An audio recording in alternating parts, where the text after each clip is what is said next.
इतर ज्या बाकीच्या शाळा आहेत याच्यामध्ये तुम्ही आज मराठी आणली पाहिजे, सक्तीची केली पाहिजे. ते सोडून तुम्ही हिंदी सक्तीची करण्याच्या मागे लागलेला कोणाच्या दबावासाठी? कोण दबाव टाकते तुमच्यावरती?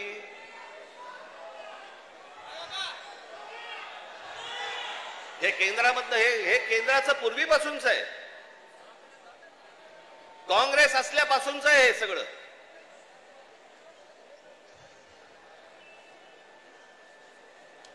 मुंबईसह संयुक्त महाराष्ट्र झाला त्याचा जो लढा होता, इतका प्रचंड मोठा लढा, ही मुंबई महाराष्ट्रापासून बाजूला करण्याचा डाव होता. तो कोणाचा होता? काही गुजराती व्यापाऱ्यांचा होता आणि काही गुजराती नेत्यांचा होता. मी एकदा पुस्तक वाचत असताना, आचार्य अस्करांचं पुस्तक वाचत असताना मला धक्का बसला की मुंबई महाराष्ट्राला मिळू नये याच्यासाठीच पहिलं जे बोललं गेलं ते कोणाकडनं बोललं गेलं? वल्लभभाई पटेलांनी सांगितलं की मुंबई महाराष्ट्राला देऊ नका म्हणून. वल्लभभाई पटेलांनी, ज्यांना आजपर्यंत आम्ही लोह पुरुष म्हणून मानत आलो, या देशाचे गृहमंत्री, आम्ही त्याच्याकडे आदराने आजपर्यंत पाहत आलो, तुम्ही महाराष्ट्राला विरोध केलात.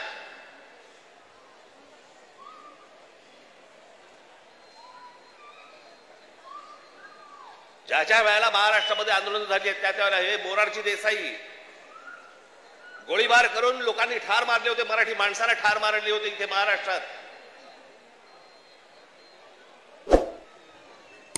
गेले अनेक वर्षांचा ह्यांचा मुंबईवरचा डोळा आहे, अनेक वर्षांचा. हे सहज नाही होते सगळ्या गोष्टी. मी त्या दिवशीच्या माझ्या भाषणामध्ये मी म्हटलं ना, हे चाचपडून बघतायत, तुम्हाला चाचपडून तपासून बघतायत की हिंदी भाषा आणली, बघू महाराष्ट्र विरोध करतोय का, बघू मराठी माणूस पेटतोय का, बघू मराठी माणूस जिवंत आहे का. आणि तो जर शांत दिसला तर हिंदी ही भाषा आणणं ही त्यांची पहिली पायरी असेल. आणि हळूहळू हळूहळू हळूहळू या सगळ्या गोष्टी करून मुंबई ताब्यामध्ये घ्यायची आणि ती गुजरातला मिळवायची, हे ह्यांचं स्वप्न आहे.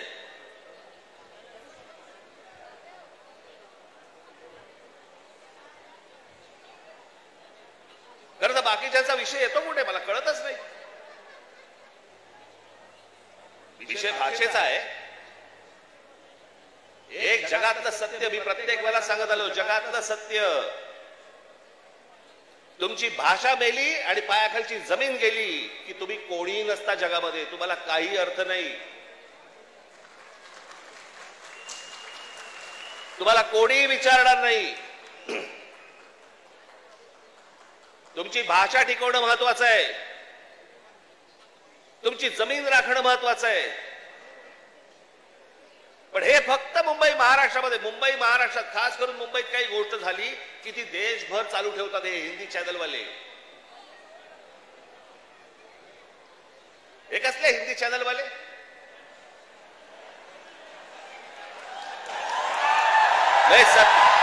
हे खरं तर या सत्ताधाऱ्यांच्या चपलेखालची ढेकणं ती.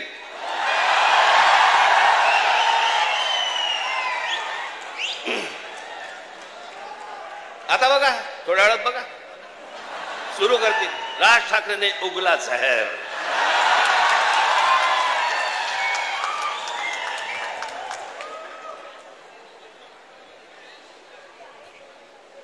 फक्त मुंबईत काही झालं, महाराष्ट्रात काही झालं तर हे सगळे हिंदी चॅनलवाले जाणून बुजून कोणाच्या तरी सांगण्यावरून, कधीतरी स्वतःच्या मनातून, स्वतःच्या रागातून हे पेटून उठतात.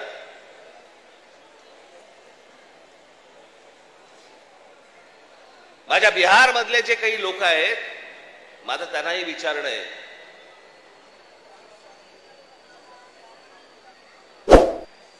की इथे मी आता आणलंय,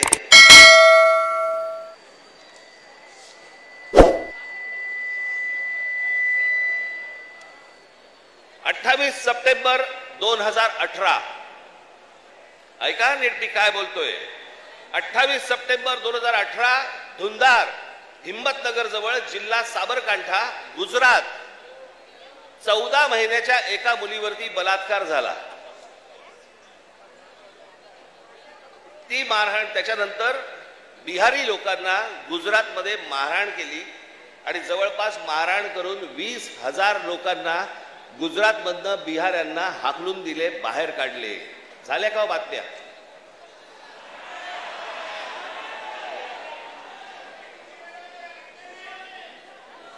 कुठेही बातम्या तुम्हाला दिसणार नाहीत. हा माणूस त्याच्यानंतर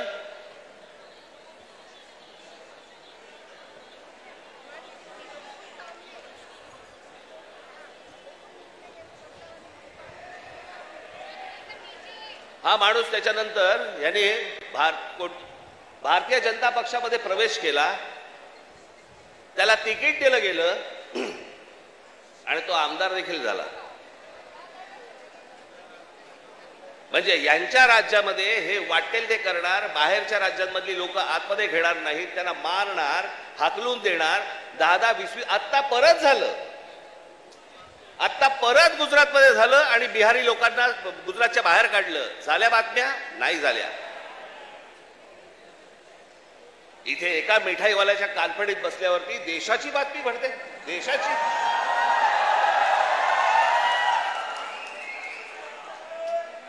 देशामध्ये चित्र असं रंगवलं जातं की बघा मुंबईमध्ये, महाराष्ट्रामध्ये अमराठी लोकांना कसे मारतायत.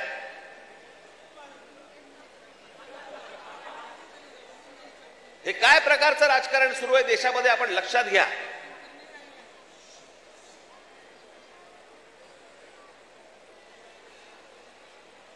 कसली कोणती हिंदी घेऊन बसलो आपण, ज्याला साधा 200 वर्षाचा इतिहास आहे. 200 वर्ष. मराठी भाषेला 2,500 ते 3,000 वर्षांचा इतिहास आहे.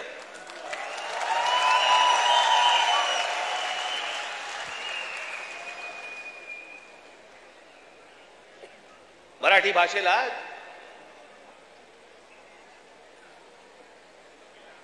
अभिजात भाषेचा दर्जा मिळाला.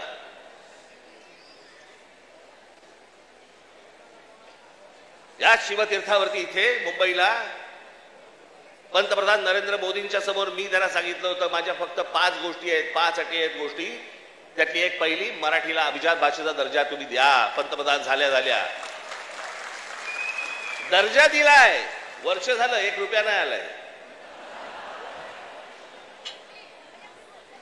हिंदी भाषेला म्हणजे गंमत बघा, एखाद्या भाषेला जर समजा अभिजात भाषेचा दर्जा द्यायचा असेल तर त्याला कमीत कमी 1400 वर्ष जुनी ती भाषा पाहिजे. बरोबर? ही अट आहे कमीत कमी.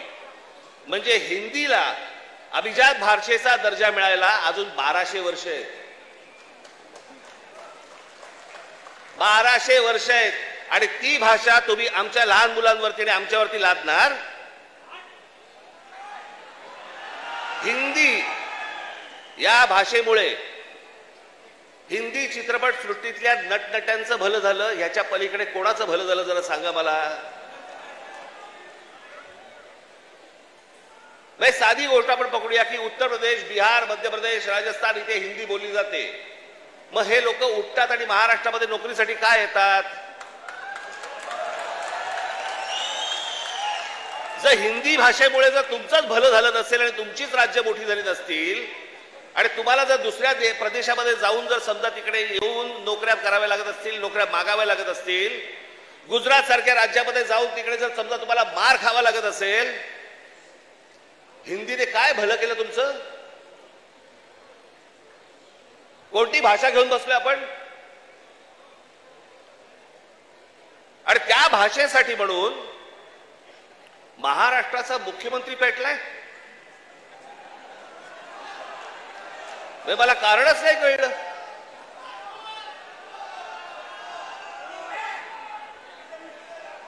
मी तुम्हाला साधी गोष्ट सांगतो, हिंदी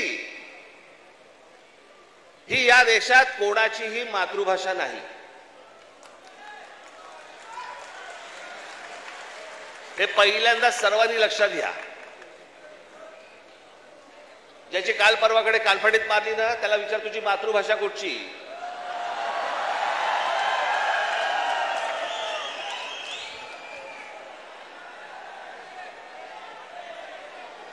अहो हिंदी ही इकडच्या तिकडच्या सगळ्या कडबोळ्यातनं तयार झालेली 100-200 वर्षापूर्वीची भाषा. बाकीच्या सगळ्या तर केवढ्या जुन्या भाषा आहेत.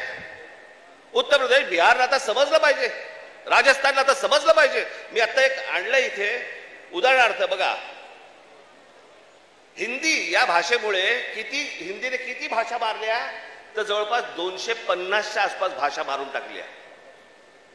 त्याच्यामध्ये कांगरी, गडवाली, कुमाऊनी, अवधी, हरियाणवी, ब्रज, भोजपुरी, मगधी, बाघेली, छत्तीसगढी, बुंदेली, माळवी, दिल्ली, नागरी, बागरी, मारवाडी अशा अनेक भाषा आहेत.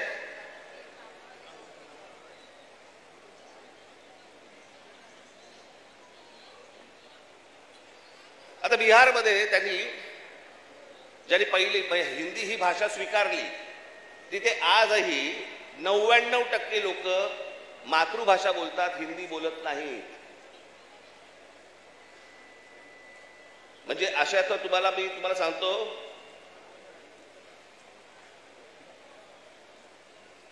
हनुमान चालीसा आहे ना, हनुमान चालीसा ज्याला तुम्ही हिंदी म्हणता ते अवधी आहे, हिंदी नाही.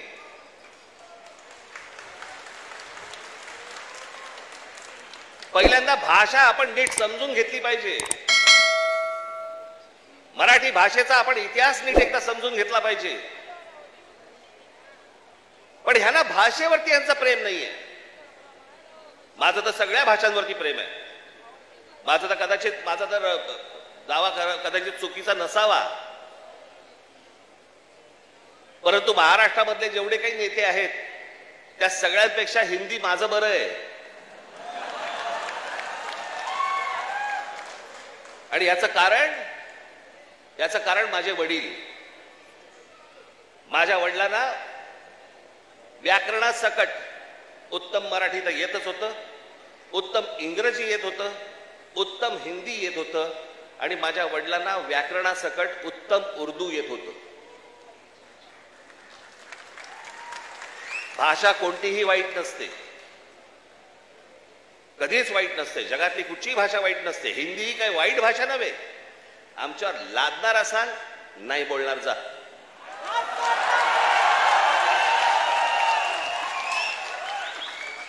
आणि लहान मुलांवरती तर नाहीच नाही. काही विषयच येत नाही या गोष्टींचा. यांचं राजकारण काय चालू आहे ते पहिलं बघा तुम्ही.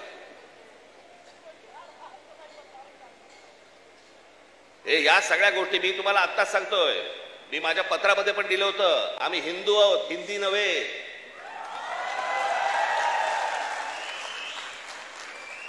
पण हिंदुत्वाच्या बुरख्या खालून जर समजा तुम्ही माझी मराठी संपवायला येणार असाल, माझ्यासारखा कडवट मराठी तुम्हाला सापडणार पण नाही.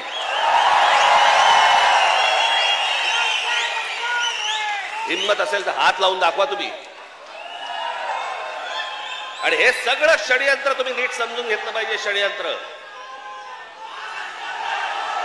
मुंबईला जर हात लावायचा असेल तर या ठिकाणचे सगळ्या मीरा भाईंदर पासून तिथे पालघर पर्यंतच्या सगळ्या जेवढ्या मतदारसंघ आहेत हे मतदारसंघ ह्यांना अमराठी लोकांचे करायचे.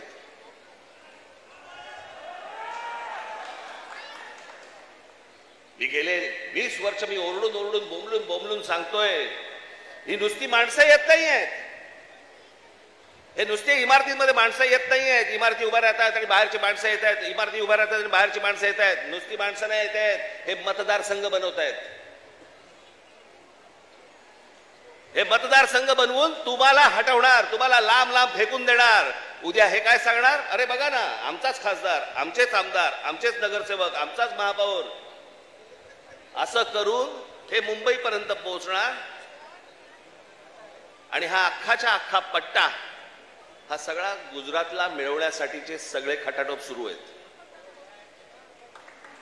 हे आज नाही, हे पूर्वीपासून सुरू आहेत. पूर्वी त्यांनी तर जाहीररित्या सांगितलं होतं, पण आता कसं आहे, आता हे लपून छपून हळूवार पद्धतीने या सगळ्या गोष्टी सुरू आहेत. हे काय षडयंत्र हे आपण नीट ओळखा, हे समजून घ्या. हा सहज आलेला माज नाही. हे ज्या तुमच्या अंगावरती येतात आणि तुम्हाला सांगतात नाही मराठी नाही बोलणार, आम्ही नाही बोलेंगे, हा जो माज आहे ना, हा माज तिथून आलेला आहे. तिथून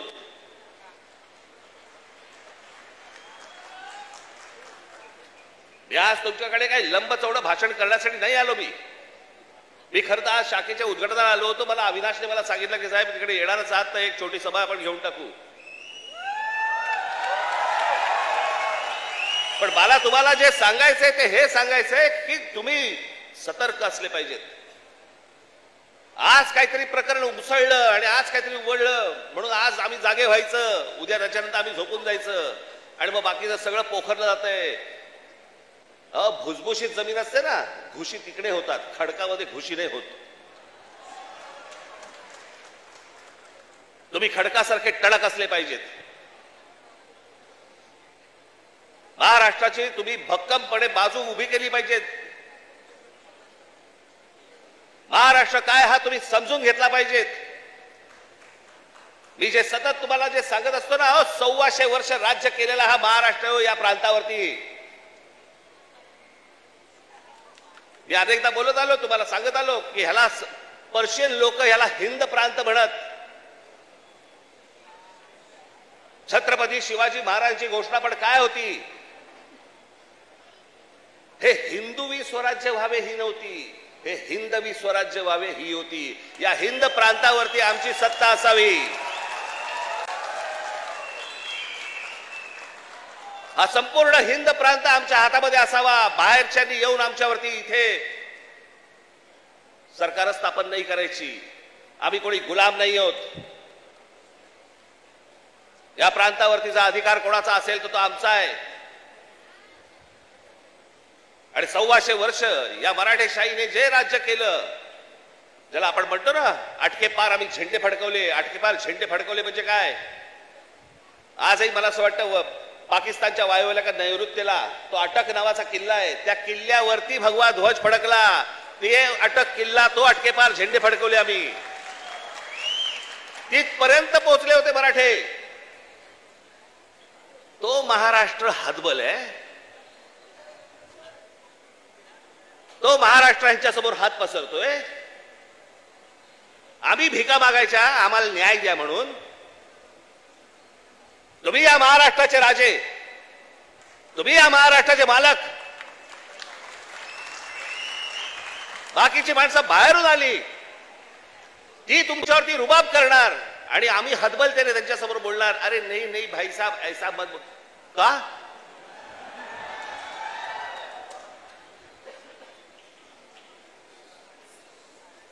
स्वतःहून काही करायची आपल्याला गरज नाहीये. पण जर अशा प्रकारे माज घेऊन जर समजा कोणी अंगावरती आला, ठेचायचा म्हणजे ठेचायचाच.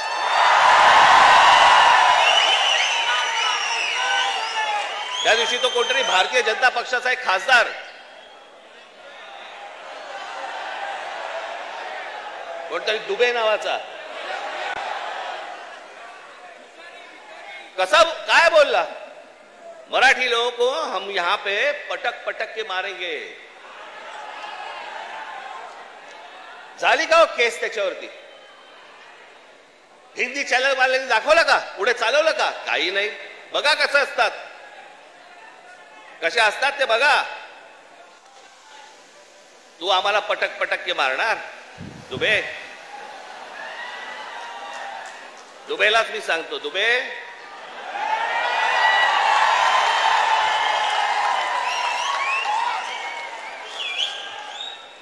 तुम मुंबई में आ जाओ.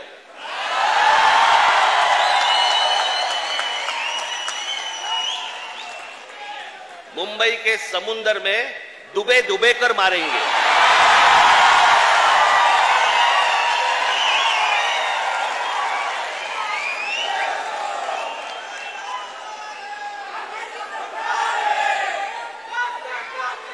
याला हिम्मत होते बघा कशी. तुम्ही जर काही बोललात तर त्याची राष्ट्रीय बातमी होते. तुम्ही जर कुठची अमराठी माणसाबद्दल काही गोष्ट बोललात ती राष्ट्रीय बातमी. पण हे ज्या वेळेला बोलतात त्यावेळेला त्यांना माहिती असतं सरकार आमच्या मागे आहे.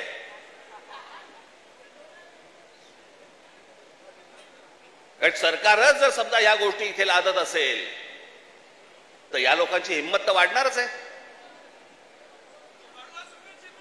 एक गोष्ट त्या दिवशी मी सांगितली, पुन्हा एकदा सांगतो, तुमची सत्ता असेल ती लोकसभेमध्ये आणि विधान भवनामध्ये. आमची सत्ता रस्त्यावरती आहे, रस्त्यावरती.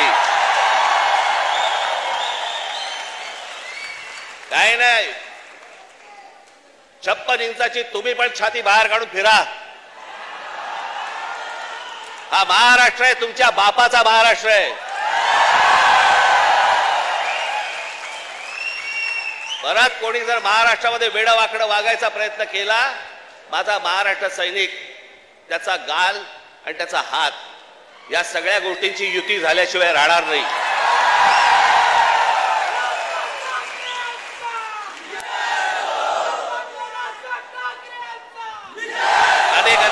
अनेक ते आता सरकारी पत्रकार असतात, काही बेरोजगार पत्रकार असतात.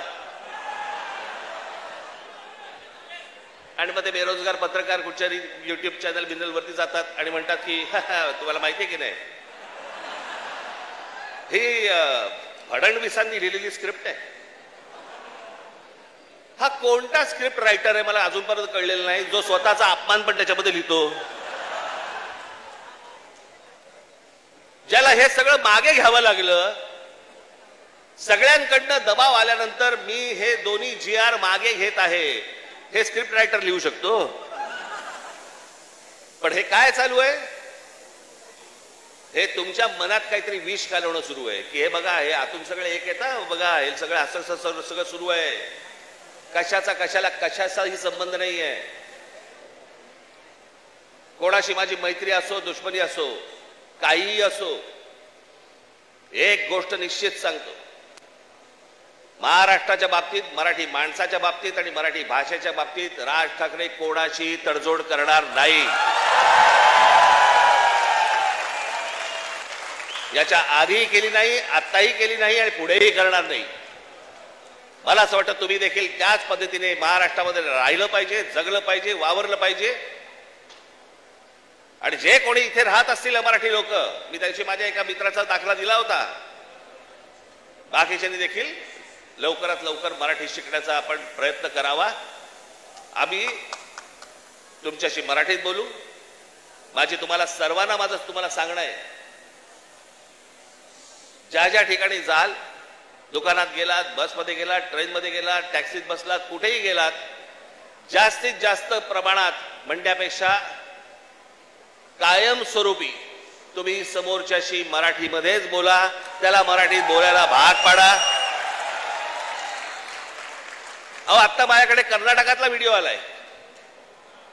कर्नाटकामधले तो माणूस तिकडे त्या रिक्षावाल्याला हाकलून देतोय. बातम्या नाही होणार, कारण त्यांचे सत्ताधारी, त्यांची सरकार त्यांच्या जनतेच्या, त्यांच्या लोकांच्या खंबीरपणे पाठीशी उभे असतात. वरती कोणी येऊ अगर न येऊ, हे महाराष्ट्रच फक्त भोगत आला आणि महाराष्ट्रच फक्त भोगतोय. त्यांना काय वागायचं त्यांचं त्यांनी वागावं. पण मला तुम्हाला फक्त एवढंच सांगायचंय की तुम्ही खंबीर राहा, तुम्ही कडवट राहा. जर तुम्ही घट्ट असाल, तुम्ही जे खडकासारखे टणक असाल, कोणी आतमध्ये शिरायचा प्रयत्न करणार नाही. आजूबाजूला कोण येतंय, कोण राहतंय, कोण काय करतंय याच्यावरती सतर्कतेने तुमचं लक्ष असलं पाहिजे. एवढीच फक्त आज विनंती करण्यासाठी म्हणून मी आज आपल्यासमोर इथे आलो. आपण सगळेजण इतक्या मोठ्या संख्येने आलात, आपल्याला सर्वांना धन्यवाद देतो. आणि फक्त एवढंच जाताना सांगेन, सतर्क राहा, सतर्क राहा, सतर्क राहा. धन्यवाद. जय हिंद, जय महाराष्ट्र.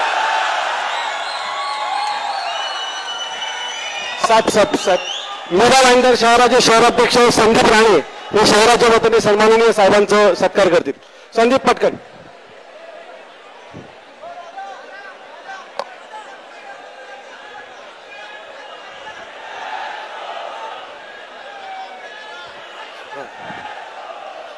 साहेब, मीरा भाईंदरच्या आगरी कोळी समाजातील काही महिला आपल्याला भेटायला आलेल्या आहेत. मी विनंती करेन की त्या महिलांनी पुढे यावं. 2 मिनिटं त्या मीरा भाईंदरच्या आगरी कोळी समाजाच्या महिला आल्या त्या पक्षाने पुढे यावं.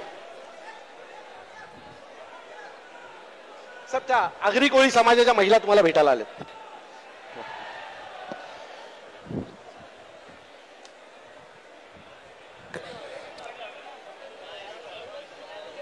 Check. Hello, check is check.